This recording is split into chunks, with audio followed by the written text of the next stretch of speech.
The mask has been peeled off Prime Minister Raila Odinga'S face.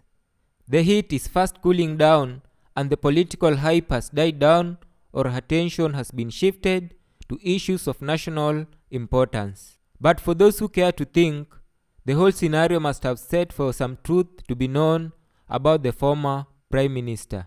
Frankly, times like these call on us to tread carefully in the wake of sideshows cast by rabble-rousers and separate the ripe from the raw, the chaff from the grains, to inform the reform gear. Everyone has his day, and time came and it has come when the bulk of populace are required to again address themselves to the questions of suitability of Raila for the highly coveted office in the light of the contents of Miguna's publication. However, just a handful of highlights of Raila's contribution to this nation may do us good.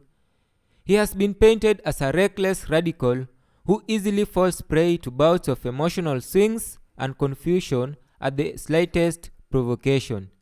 He has been called many names: lukewarm anti-corruption crusader and an opportunist who makes time.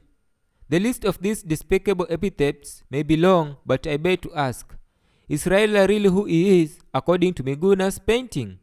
I begin by tracing his political profile, a career he decidedly started at the acme of KANU's autocratic regime.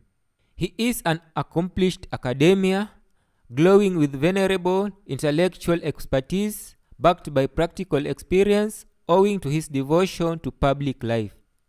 If Caesar was to wake up from the dead today and witness the unparalleled selflessness that characterizes service that this ordinary Kenyan offers his countrymen and women, he will go back to his grave a jolly fellow, having found one who matches his sense of a virtuous wife.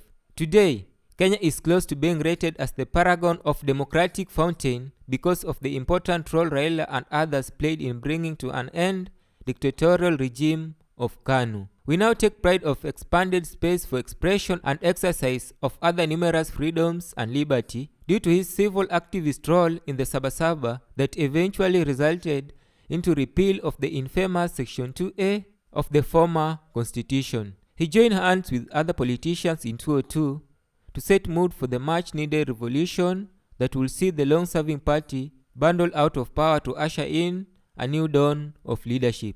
He was appointed the Minister for Roads and Public Works and took opportunity to reclaim public road reserves by ordering the demolition of buildings and structures erected on such lands.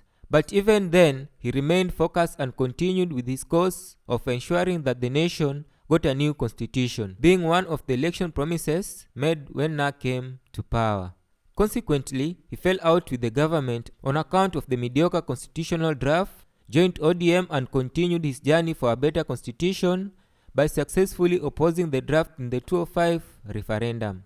When the nation reached the brink of respite due to the disputed presidential election results in 2007, he comprised and accepted to form a government as Prime Minister, thereby ending the standoff.